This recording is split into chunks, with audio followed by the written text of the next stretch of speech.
26.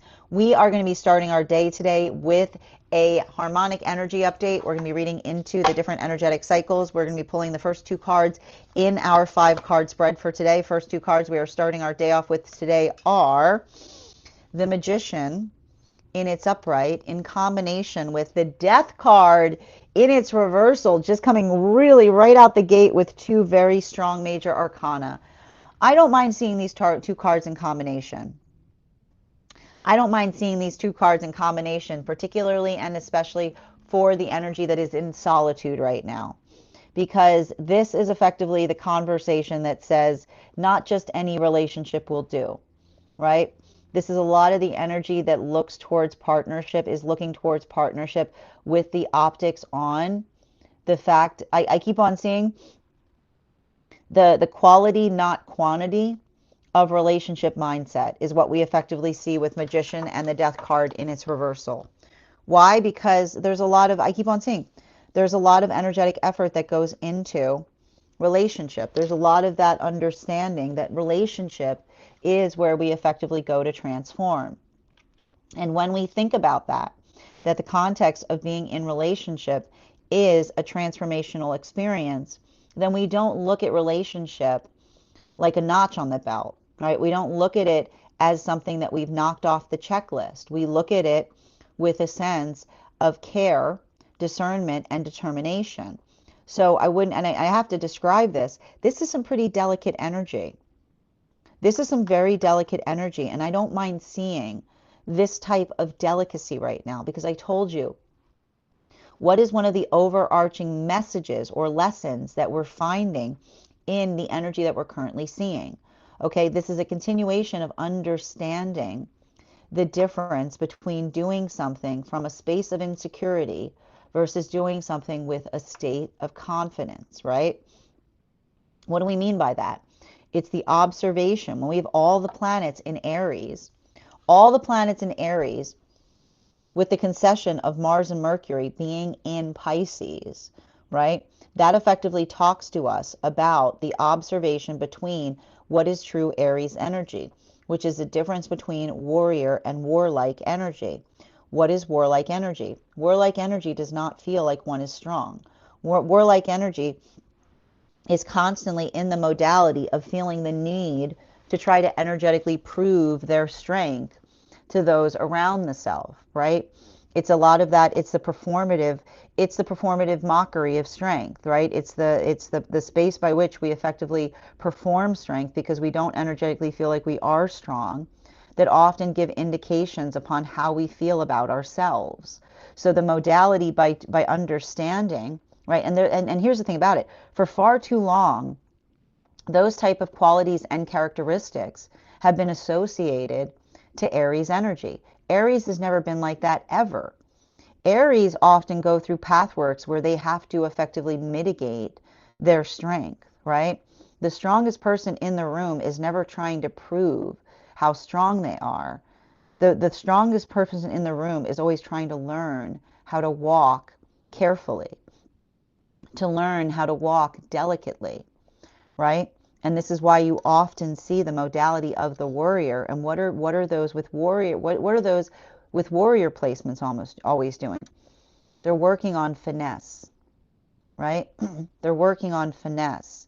They're trying to bring a little bit of that nuance to things, because when one is energetically strong, you're not trying to find things to show others that you're stronger. You're trying to show others that you're energetically safe with heavy things, right? And so that modality of working through, I feel like this is a period of tenderness, delicacy, and care. But a lot of that tenderness and delicacy and care that we see there is the modality of energy that is coming aware of their own sense of self and their own energetic power, right? Now, this is really important right now, particularly for a lot of the energy in solitude. And when I'm talking about the energy in solitude, a lot of the energy in solitude right now are working through the observation of some of the work that we see in the world card, which is why I've been identifying them as world relationships, because they're working through a lot of those messages that we see when we're working through that card. Now, center card, and these were effectively the relationships that have been coming together between the Capricorn new moon that occurred around January 18th up until the present. One card to third card to clarify in our spread on this energy right now. We've got here the Page of Wands in its reversal. And I want to describe this. I would not be surprised right now if you feel a little bit all over the place. There is a quality. There is a quality of how do I describe this? What's the word I'm looking for? There is a quality of I'm looking for this word. It's the energetic resurgence that we're currently experiencing now can feel a little clumsy, is the best way I can describe it, right? But and here's the thing about it. Often the space by which we get better at things is when we do things clumsily, right? Because, and I like to point this out. The reason we talk about that is because when we learn to do things clumsily, then it's not so much about how we ourselves feel about it, so much as the effort or the energetic, the feeling of the modality by which we effectively articulate that we're in the pathwork of learning, right?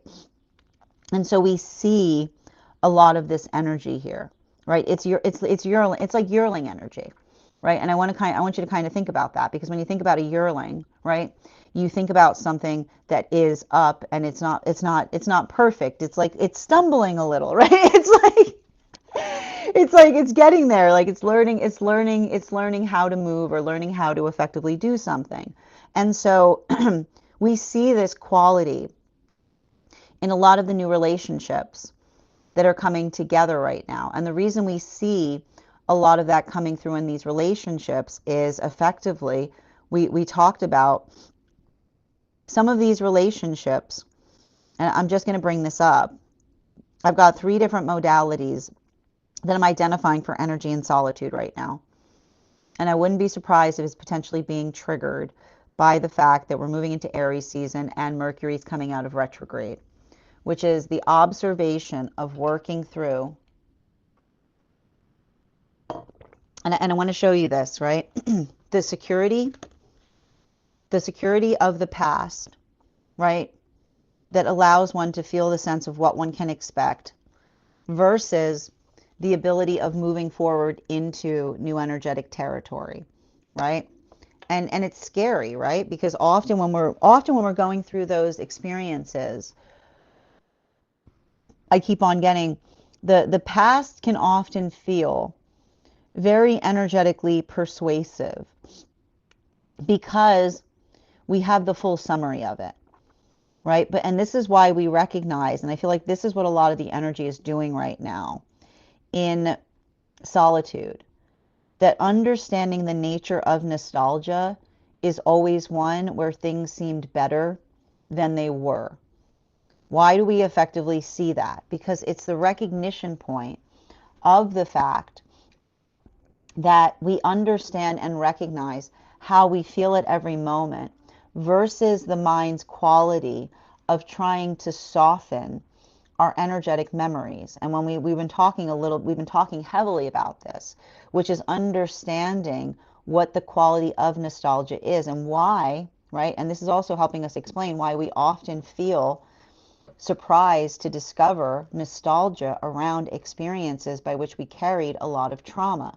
Because when you think about the trauma in your head as something that hurts the soul, then it makes sense that the mind wraps nostalgia around it, much like a pearl wraps like a grain of sand in Pearl, right? It's the modality by which one tries to soften it so that one can carry it without it constantly hurting the self.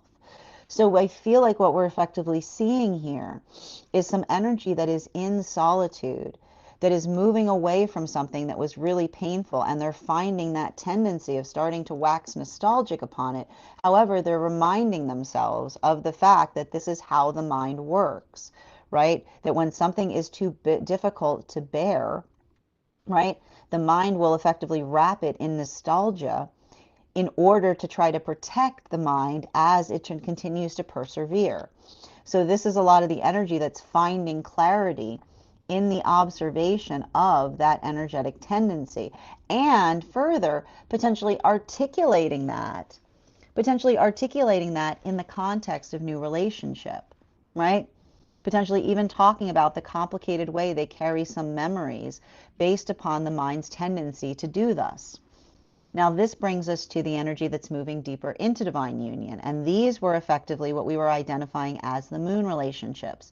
The moon relationships were coming together between the time of about January 18th, so when we had that Capricorn new moon energy, up until the time that Uranus first stationed in retrograde, which is around September 6th of last year. These were relationships that were focusing on the lessons of the moon card, a lot of the quality. And it was interesting too, because when I was first reading, like just to show you like the quality of memory, it was very hard for me to be able to figure out what was going on there in those relationships, why there was so much hesitation to coming into them. I understand now. So let's get to it. 2 cards to clarify. We've got here the Page of Swords in its reversal in combination with our 3 of Pentacles in its upright. So what do we effectively identify in relationality to that work? For a lot of these relationships, everything I keep on seeing, there's a lot, I keep on getting, they're going through a massive healing moment. A lot of feelings coming up, positive feelings, but also frustrating, because this is just a continuation of what we've been seeing for a lot of these relationships. This is why it took them so long to get together. This is why they're so hesitant. I literally see a situation where someone's like, I want to be in a relationship with you, and someone was like, no, you don't. Right? And be like, why not? Be like, no, you don't. Because these are relationships by which they have always felt the catch-22 of being in partnership, right? They've had to go through the trauma of basically another person insisting that they cared about another person's purpose. And then once they were in the relationship, the person trying, the same person, the same lips that said that they loved another person's purpose was trying to articulate that their purpose was perpetually breaking things. So this is a lot of the energy that is effectively feeling the modality or the weight of accepting. They've literally accepted the fact that they thought that they were going to be in solitude perpetually. And the modality by which they recognize and identify that they finally found a relationship that is large enough to contain not only the self, but the purpose that they brought into partnership. They're recognizing the integrity wound that they were experiencing, that they did not realize that they were experiencing at the time that it occurred. Because when we have integrity, our yeses stay yeses and our noes stay noes. So for a lot of the energy working through these experiences, that observation, it feels, I keep on hearing, it feels like a frustrating relief. So there may be a lot of like, the past is being reawakened, but it's being let go just as easily. It's like rising up and then immediately being healed. Now this brings us to the temperance partnerships. These were the relationships that were coming together between the time of about September 6th, so when Uranus first stationed retrograde, up until the solstice period of this summer. Clarification between the Magician card in its upright and the Death card in its reversal. 1 card to clarify, please. Ooh, resistant. King of Cups in its upright. Like to see it. But here's the thing. I like King of Cups, Magician in its upright, Death card in its reversal, and King of Cups in its upright is not, I keep on hearing, it's not confusing patience for weakness, is what I keep on getting. And it's interesting too, because you probably hear us say a lot here, not confusing kindness for weakness. This is not confusing patience for weakness, is what I keep on seeing. And the reason I'm observing that is you have to understand these are very patient energies. These are temperance. These are temperance relationships. These are literally relationships that understand that everything is possible so long as one is being energetically patient, right?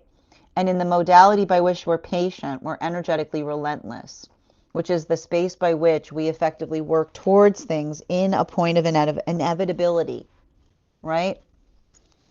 And so this is what I see that a lot of this energy is working upon.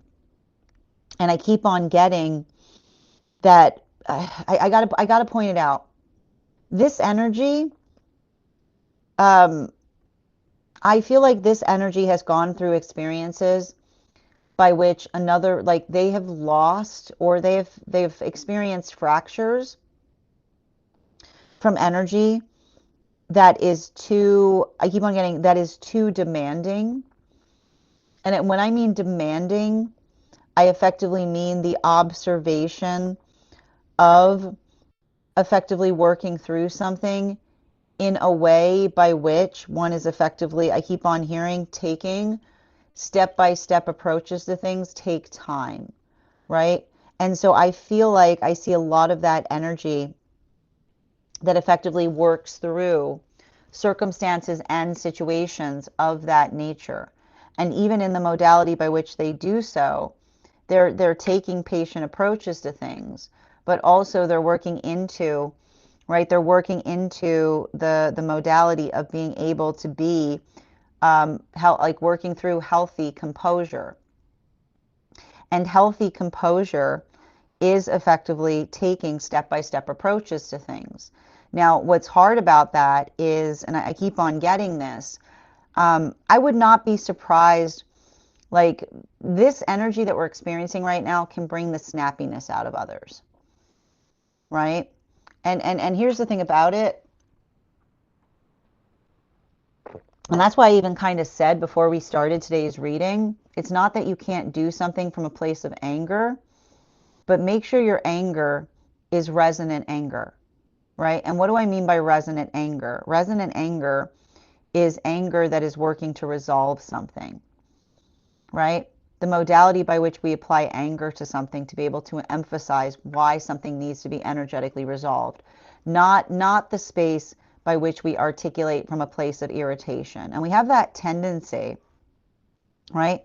And I don't know if it's a tendency specifically in the Western world, but the ability to disambiguate between irritation and anger.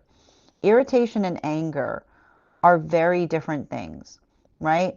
Because irritation is often feeling the sense of another person wearing upon one's own patience, right? Irritation is the modality by which it feels that another person isn't taking patience for the energetic gift that it is. Anger articulates upon the space by which something needs to be fixed, right? Anger often articulates upon the activation by which we effectively apply towards things. So I keep on seeing that for a lot of the energy, like working, I keep on hearing like working at full speed or doing things as effectively as they can. I keep on seeing that this energy is very aware of their own capability, and the ability by which another holds that dearly tells them everything they need to know about the quality and conditions of their relationships. Continuing to get clarification between our Death card in its reversal and the Page of Wands in its reversal. One card to clarify, please. Clarification coming through right now with the Judgment card in its reversal. So let's talk a little bit about that Judgment card in its reversal. We're moving back to the energy in solitude. And so for a lot of this energy in solitude, I just keep on seeing that there's something important there as it relates to like this is more of what we were seeing with Uranus. Uranus is about to move into Gemini, but it's completing its passage through Taurus. And Uranus through Taurus is again the continuation that says the only way to find a deeper comfort zone is completely by calibrating and finding an ability to step out of one. And so for a lot of these, and that's what I meant in terms, I would not be surprised right now if there's some energy in solitude that feels the lingering pull back to past situations that they are completely aware do not serve the self. I can also see some situations by which another can recognize the mind's tendency of nostalgizing a past that they're happy to be away from, right? Because it's the understanding that sentiment is the sediment that is often wrapped around trauma to help us effectively persist. And once we recognize that, then we're able to effectively disambiguate between the sentiment that we need to carry in order to persist versus the sentiment that we actually felt at the moment that something was energetically occurring. So we see that for those that are effectively working through that, that observation is what is fortifying them, potentially even in experiences by which they would have allowed that false sentiment to get the better of them, right? The modality and the observation. The modality and the observation of what, I keep on hearing about what was truly sentimental versus what is, I keep on hearing, what is the fabricated sentimentality of a mind trying to energetically persist. And all I keep on seeing is the mind, that a lot of these relationships, the energy in solitude, are getting really good at being able to separate between the two different modalities of the two different modalities of sentiment, right? The true sentiment by which one is able to graft onto the way that one felt at the time that something was experienced versus the perpetual, I keep on hearing the perpetual sentiment. And the perpetual sentiment is the sentiment that the mind applies to things in order for us to continue to be able to exist, or in order to be able to continue to perpetuate forward. Now this brings us to, and I wouldn't be surprised if some of the energies even potentially articulating that, even as they build into healthy new relationship pathworks. Now this brings us back to the moon relationships, clarification between that Page of Wands and its reversal and the Page of Swords. I got to point out for tarot nerds right now, having double page energy here, like this is all Aries, because Aries is often yearling energy. So we've got a lot of that here. Like a lot, I'm not surprised to see all of this page energy pervasively here. Can I get one card to clarify? Yeah, seven of cups in its reversal. And the thing about, and like I like it though, because I keep on hearing like yearlings are precise. And what do I mean by yearlings are precise? Because it's the work that it's not perfect, but it's working. Right? The only way that we perfect is by allowing ourselves to do something imperfectly. Right? Like that is why we talk about the importance of being, again, it's not that we have to be perfect. We have to be energetically self-aware on what it is that we're working on, right? Because when we are aware of what is not our strong suit, we are never energetically stronger, right? Because it allows us to be able to tackle those things with a sense of precision, right? So what is required, right? You don't need to be perfect, you just need to be precise. And precision, right? Precision is the ability to energetically isolate what's not working that allows one to be able to do something even better than one ever could before. This is how we find perfection. But often, right, and this is what I keep on seeing, some of the energy in the moon relationships is healing from in relationality to the past. Remember the false sentiment that is moving towards some of the energy coming into divine union, right? The modality by which another person, I keep on hearing, they're healing from relationships where there was always just one more thing, right? I keep on hearing they're healing from the illusion of a relationship of the past that was never going to get itself together. Because always when they articulated upon why another person wasn't coming towards them, they say, well, there's just one more thing you need to do, right? There's just one more thing you need to do. No, I can't. In order to do it, there's just one more thing you need to do, right? the devastating inches of extraneous that occur when someone does not effectively desire to do something versus the energy that moves, right? Like moves as it goes, right? That allows the context of says, we'll worry about it when we get there, right? Like the modality by which we're effectively able to effectively see how easy, and the reason I keep on seeing the fact that this energy seeing it now is they're finally in a leaping relationship, right? Which is the energy that leaps, is the energy that says like it doesn't matter, like let's just do it, like let's just go for it, let's just do it anyway, right? It doesn't have to be perfect. It's because it's perfect as long as we're energetically there. I would not be surprised if there is a period right now that we see a lot of surprise new engagements or a lot of leaps as it relates to deepening partnerships right now, because when I see this type of energy here, it's a lot of what are we waiting for, but I keep on hearing it's what are we waiting for in the best way possible, because I told you that some of these moon relationships have finally found a partnership that's giving them clarity on what was occurring in the past, which is why they know they found the perfect partnership, right? It's literally, it's recursively healing something in them to simply be in the relationship. Continuing to get clarification into those temperance relationships, Page of Swords in its reversal with Three of Pentacles.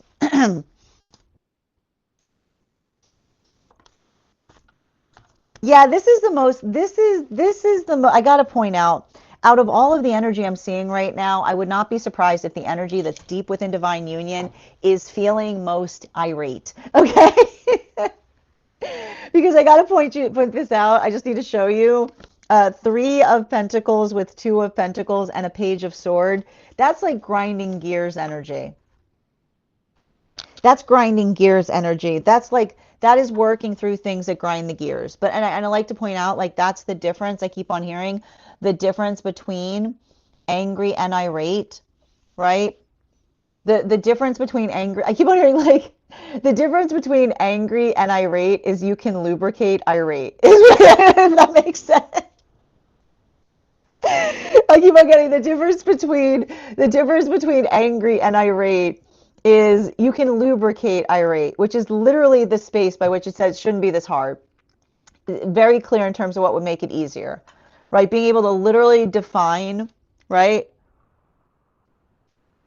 The being able to liberate and like to be liberated by irateness by lubricating is the modality by which one is able to effectively identify what would be able to be added to a situation that would allow something to be able to move very fast, right? And I feel like that is effectively what we see a lot of that energy doing, right? Having specific conversations on what would lubricate things that grind their gears is what I keep on hearing. And I want to point out this is why this is why this energy is the way that they are, right? Because it's a lot of, I keep on seeing, right? It's often the energy that allows, right? They're working towards efficiency. I'm not surprised to see this right now. We've got Mercury, Mercury coming out of retrograde, right next to Mars, right? Like which is like I told you, it's like it's trying to build into the space of being able to navigate what would effectively help or what would effectively bring easement to situations. So I keep on seeing that for some of these energies, they're working through that to be able to identify and articulate the best way to energetically break through things. But it's frustrating work, right? Because I keep on seeing, even in the modality by which they're doing that, they are applying, like I see them kind of like firing on all cylinders, if you, as it were. And even in that modality, trying to find ways to move even more effectively or efficiently. So I keep on seeing like there's streamlined approaches that we see that may be occurring there, or conversations of that nature. Continuing to get clarification between the King of Cups in its upright and the Judgment card in its reversal. One card to clarify, please. Back to the energy in solitude. King of Swords in its reversal. What a wild spread today. If you are a tarot nerd, I would encourage you to take a look at today's spread because we've got double pages out and we've also got double kings out. And the thing about it, I want to point out, I don't mind seeing, right?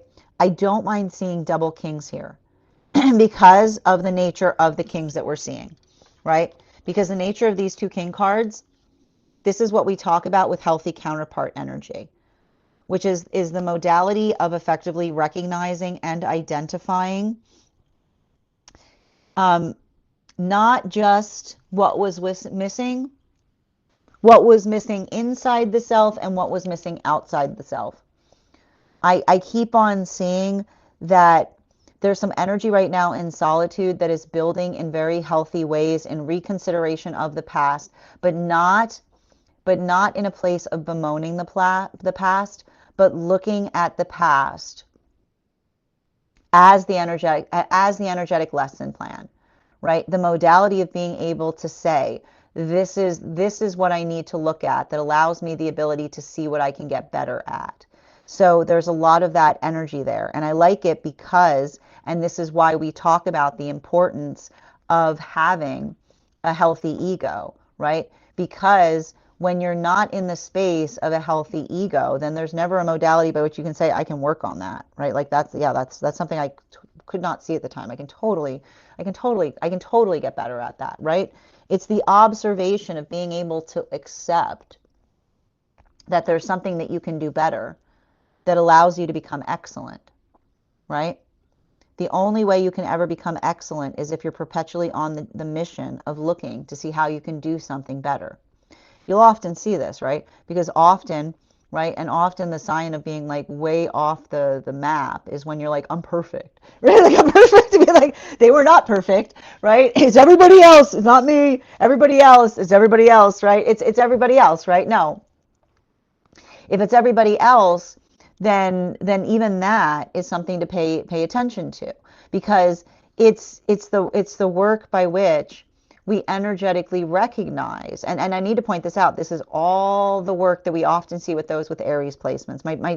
The way I like to describe someone with a lot of Aries placements has to do with the pathwork by which they arrive versus how they depart. And those with Aries placements often arrive stating, right, it's all rebel without a cause energy, right? You go find yourself a young Aries, right? You go find yourself a young Aries, and there they'll be like, if you can't handle me at my worst, then you don't deserve me at my best, right? But then you meet the Aries later on, and what does the Aries say?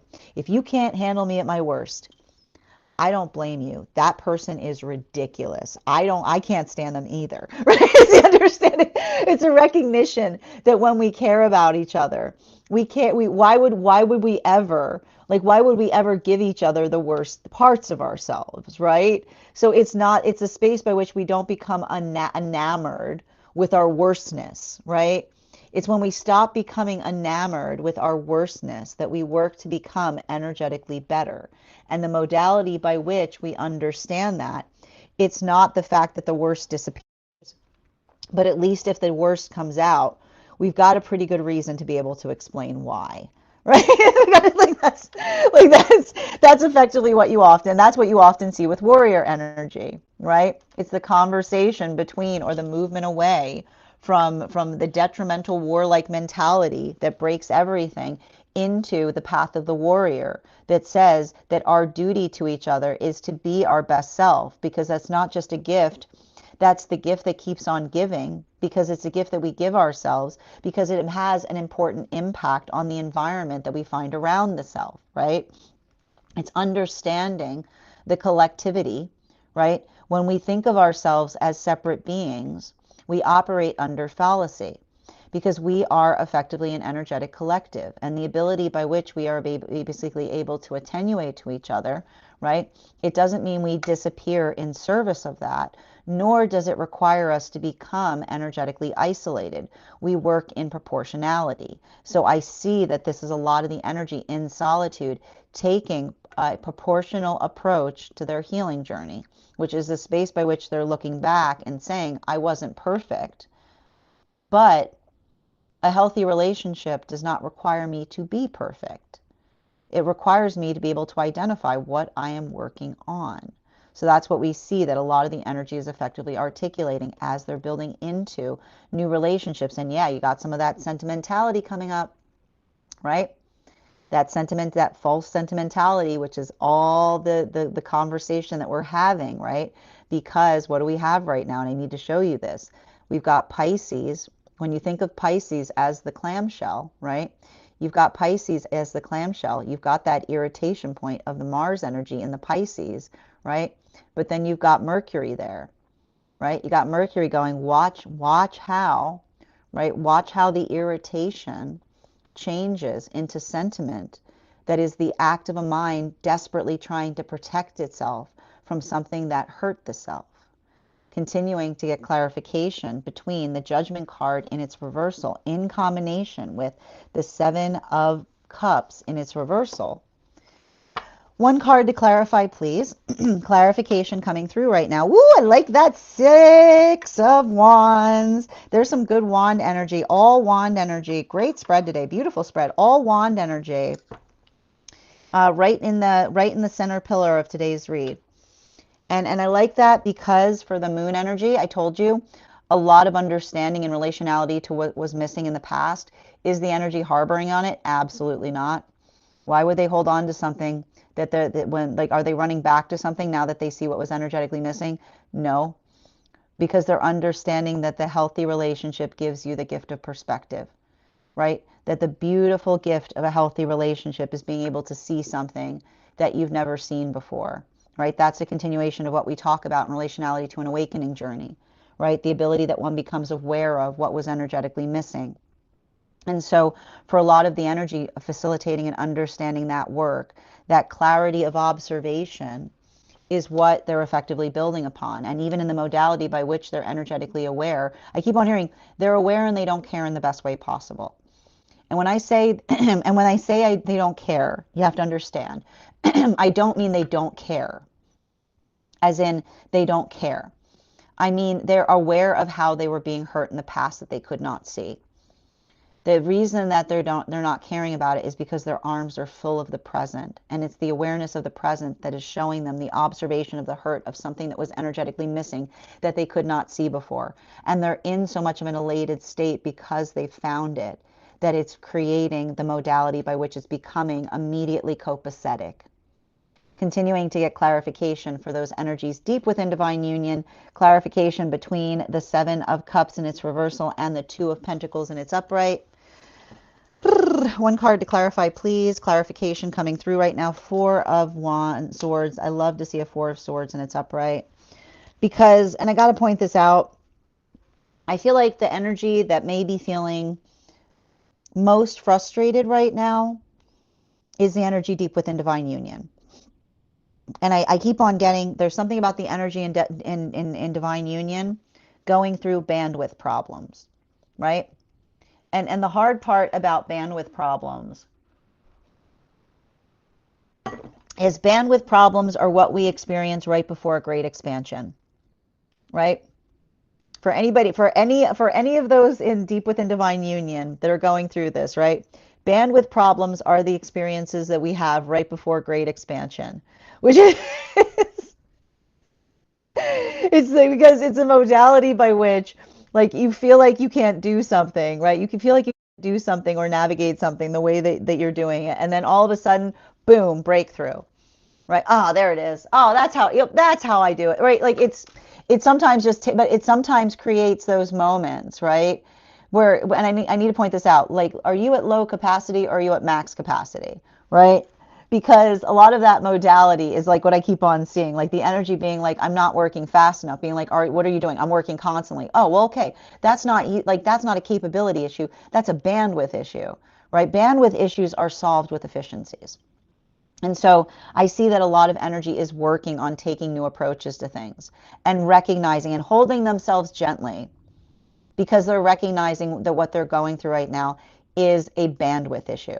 And a bandwidth issue just requires energetic expansion. It's and I know it's hard to say, but a bandwidth issue is sometimes the best possible problem to have. Okay, I know it doesn't feel like that. I know that it doesn't feel like that when I'm saying this to you, right? I know you probably want to reach through the screen and be like, it does not feel like that. I'm like, I know it doesn't feel like that, but I'm just telling you what's true.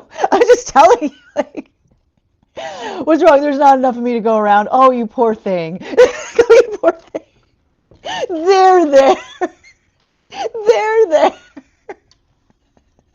Continuing. Continuing, getting clarification between, but I have to point out that's what's happening. The reason I'm saying that is that's literally what's happening that is what's happening in the relationship, right? The hard part about it is that's potentially how the counterparts are helping each other, being like, oh, like you, like, oh, like, like it's helping each other in like ease on it because they're recognizing that it is an appeal. I keep wondering, it's an appealing problem. It's an appealing problem, right?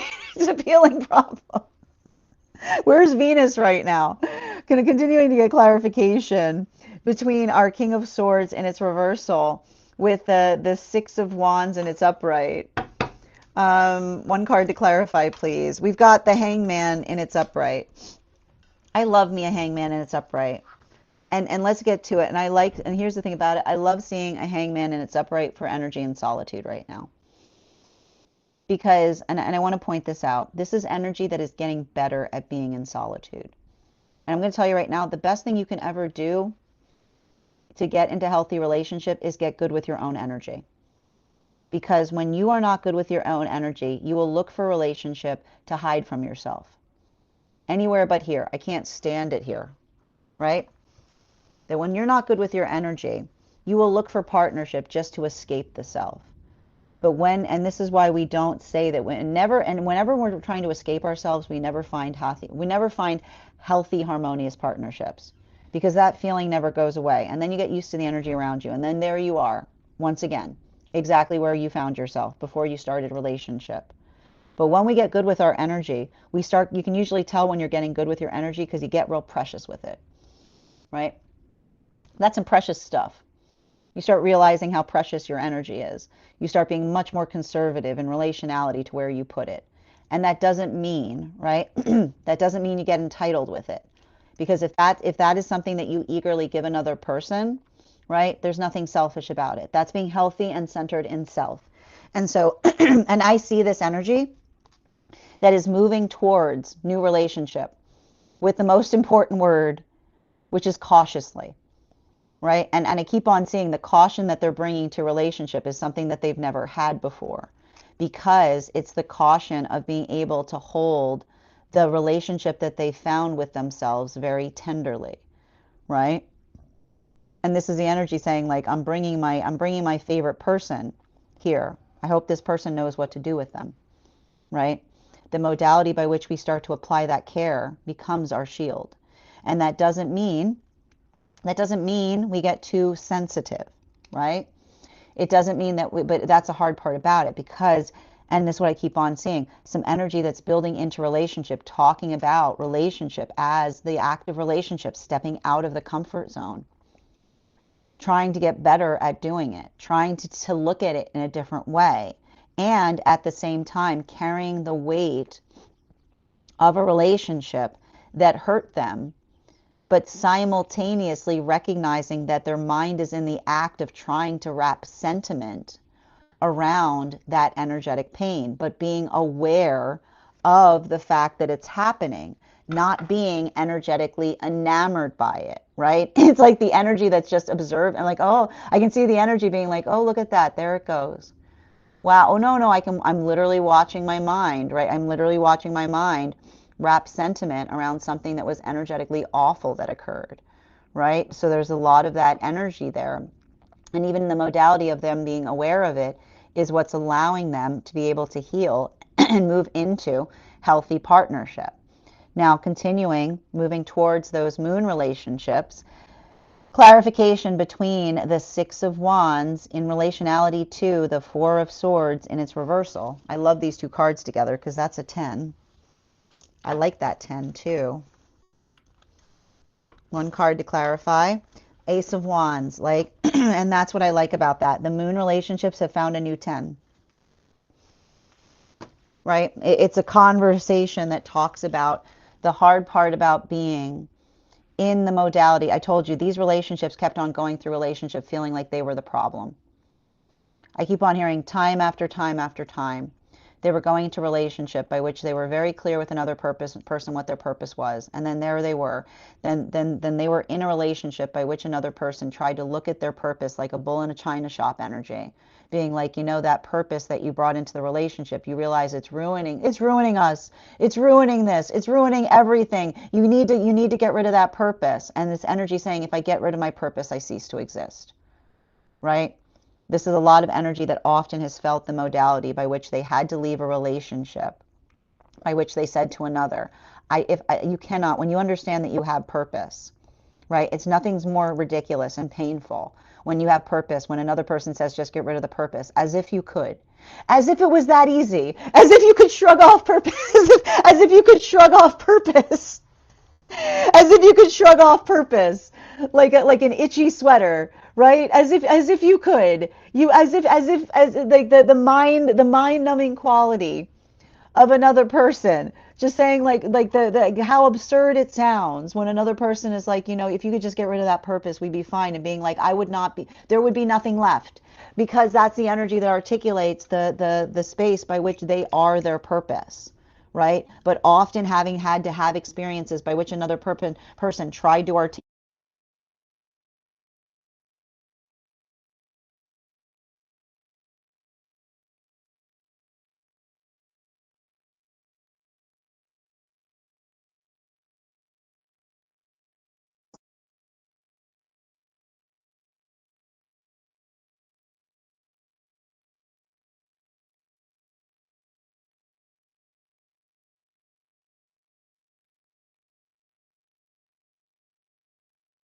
doing that thing that makes you you, you would be so perfect. Why can't you?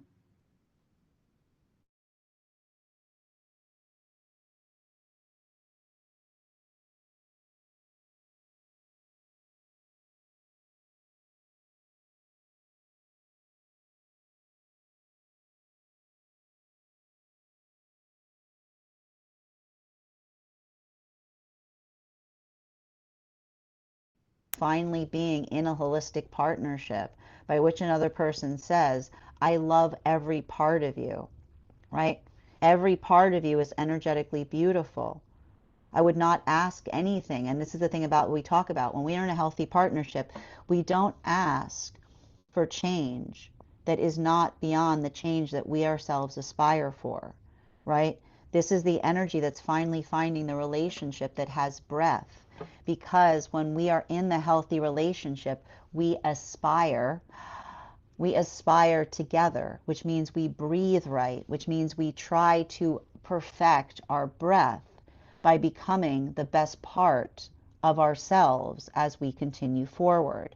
So these are the relationships that are finding the aspirational relationship, because they're finding a relationship by which they finally feel that they can breathe right, because the energy is not asking them to shed their purpose in order to maintain an unaligned partnership.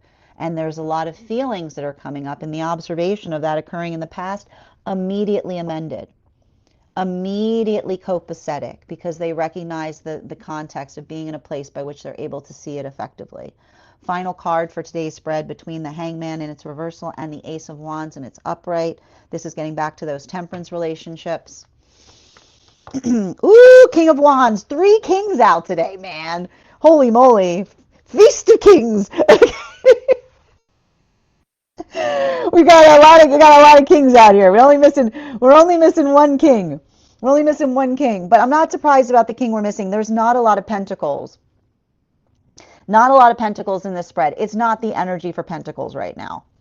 And I want to point, not a pentacle, but not a pentacle you found. But I like to point it out, like, I need to point out, like, no pentacles to be found is like hard hat energy, which is often like, and I want to kind of describe like the thing I keep on seeing with this. And I need, again, if you are a tarot nerd, check out this spread, because not only are all the, like a majority of the kings out, but they're all in They're all in the left lateral, right? And the thing about left lateral energy is this is literally talking about masculine energy that's working to heal. Bearing in mind this is not based on gender, but what it means feels most aligned to. And the thing about it is, and we kind of see this, and it's not like like the thing about, you have to understand the thing about, and we're going to get into it like when we talk about the pentacles. The thing about the King of Pentacles is the King of Pentacles is a very, very rigid card. And it's not to say, right, it is not to say that there are not modalities by which we need that type of rigidness, right?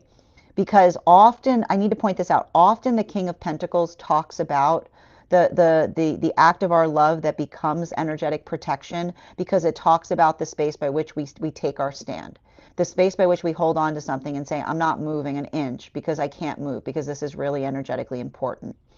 The observation, right? And this is what's beautiful about this. The condition by which you do that defines the quality of it, right?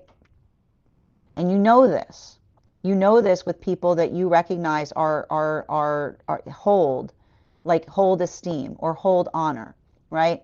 The adaptability that we bring to everything, that when we stand firm means everything, right? That is what we talk about when we talk about strong energy, because it's not the energy that says I'm rigid because I'm afraid. It says I'm rigid because I have to be rigid on this, right? It's the rigidness that is scarce that proves true rigidity, because that is usually the sound of a standard, right? And you have to remember this, because our trauma loves nothing better than to disguise itself as a standard, right? There's somebody walking around with a ridiculous standard that's actually trauma in disguise. And the way you can usually tell if a standard's ridiculous is when another person can't answer why. Got a standard. Why are you doing that? It's a standard. Okay, well, why is it a standard? I'm not at liberty to say. Oh, okay. Why? Because I don't want to talk about. Okay, there. No, that sounds like an ego. Well, there. Okay, so no, you're afraid of something, right? That you've got some you've got some. I'm sorry, you got some trauma there. Yeah, you got a little trauma there that's masquerading as a standard. Because if you can't explain why you're holding a standard, it is not. Standards have very robust explanations attached to them. And so that's why we see that this is a lot of the energy that's working into the context of, again, understanding continuation of Aries energy. This is all the planets in Aries that say our standards do never define meaning, right? And when you find a place by which standards define meaning, welcome to a trauma state, right? Welcome to a trauma environment, which is a bunch of ridiculous stuff for no apparent reason, right? It's a lot of that. And so we see that this is a lot of the energy that articulates upon the importance of communication. Communication is not the last thing, it's the first thing, because being able to identify and articulate upon our standards is critical when we understand that our trauma loves nothing better than to immediately rush to pretend to be a standard.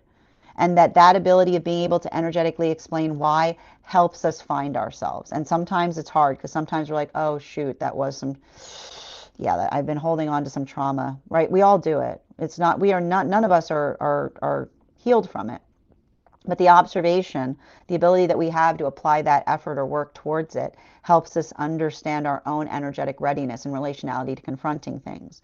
So we see, I feel like this is a lot of the energy that is working in the temperance relationships upon stability, but not just stability, adaptability. Remember when I said being able to feel like they're at capacity with things and trying to determine what requires energetic adjustments, which is energetic lubrication upon things, versus what requires energetically firmer approaches as it relates to the work that they are trying to bring forth. And I keep on seeing that is the energy helping one another between inside or outside problems. Bottom of the deck, Seven of Swords in its reversal.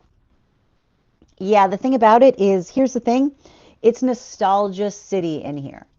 Okay, I'm just going to tell you why. Okay, let me walk you through it. You probably have gotten really nostalgic ever since Jupiter came out of retrograde in Cancer. Jupiter in Cancer is nostalgia city, right?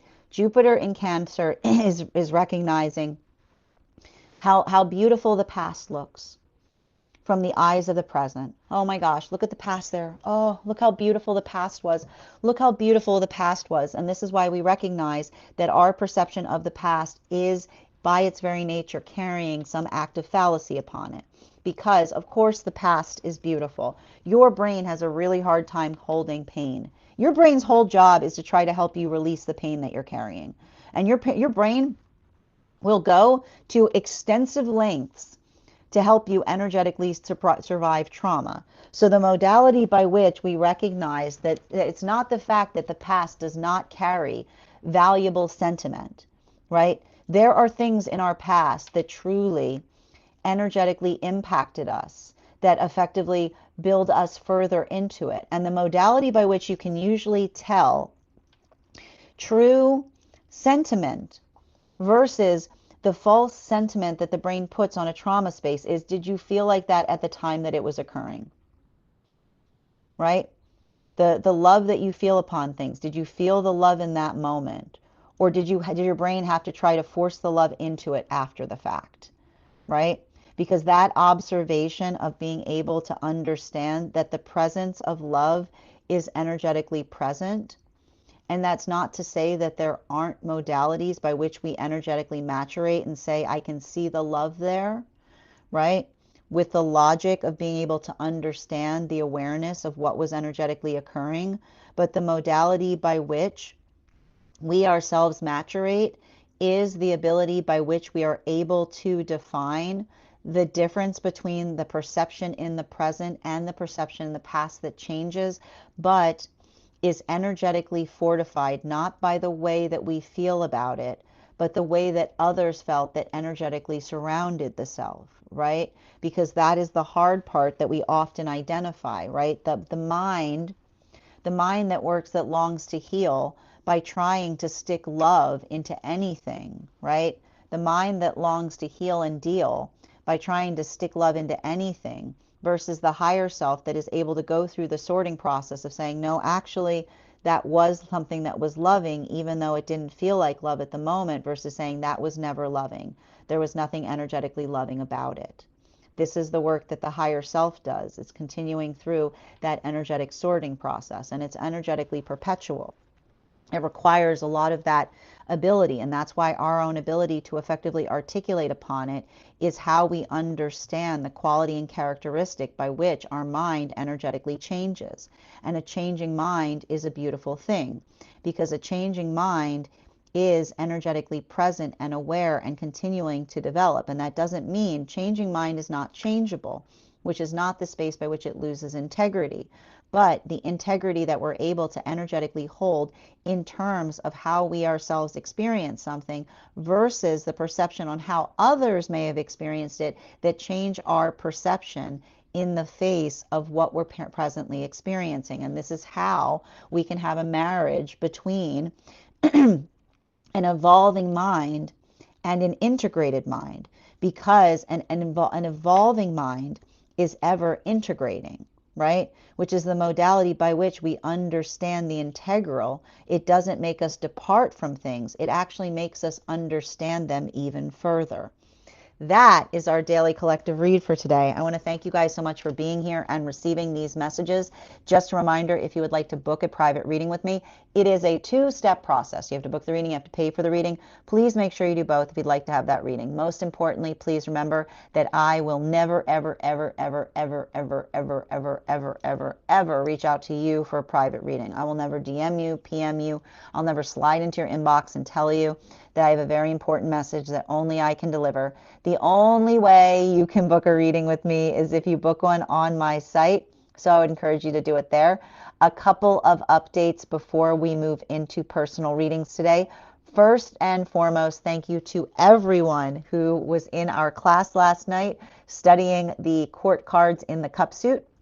Our next class is going to be held on Thursday. I believe it's April 16th at 6 p.m. PST, 9 p.m. Eastern. We will be continuing our studies into the tarot with a focus on the court cards in the wand suit. If you'd like to become part of that tarot class program, all you need to do is head on over to my stack and become a paid subscriber. Your paid subscription to my stack is your ticket of entry into our live classes each and every month. You will also, as a paid subscriber, have access to over 9 hours worth of material in the Tarot Church Library class archive. Now, it's not necessary to catch up. I'll be doing my best to give you an update on everything we have studied prior to beginning that next class, but the material is there for you to receive as you're ready to receive it.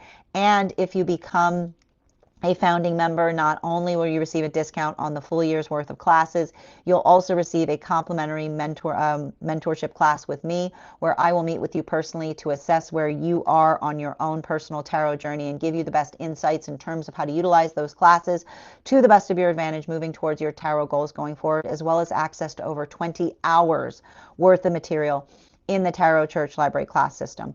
One of the things I try to do in these classes is make them accessible to the absolute novice tarot reader as well as the seasoned reader. There's definitely something there for everyone. Don't let your lack of experience or your robust experience prevent you from joining us in these classes. And even if you don't become a paid subscriber to my stack, I would encourage you to follow me there to stay up to date on any new offerings and services. I also post my Mystic Meditation articles there, which will let you know what we're experiencing in the cards in a bi-monthly fashion based on the lunation cycles. I just wrote one recently on this new moon energy that we just experienced. I finally want to let you guys know that on top of the standard life path readings, I also offer mentorship classes. These are for any of my students seeking a more personalized educational experience with me. I take a very limited number of students for this reason, as those classes are focused on each individual's personal spiritual goals and journey work. Those classes can be purchased on an individual level or as a monthly class series, weekly or bi-weekly, as your schedule permits, so that you can stay more consistent on your personal journey. I'm also very happy to now offer, for those who are seeking more consistent weekly tarot support, weekly tarot insight packages. That is a package of 4 30-minute readings, again, weekly or bi-weekly, as your schedule permits, so that you can stay more consistent at a budget, as well as dream interpretation readings, which you can purchase per dream or as a series. If you purchase the series, I encourage you to start to keep a dream journal, as we will meet weekly or bi-weekly with that journal and utilize the tarot to understand the key themes and messages coming towards you in the dream space. I want to thank you guys so much for being here today and sharing in these messages, and we will do this again tomorrow.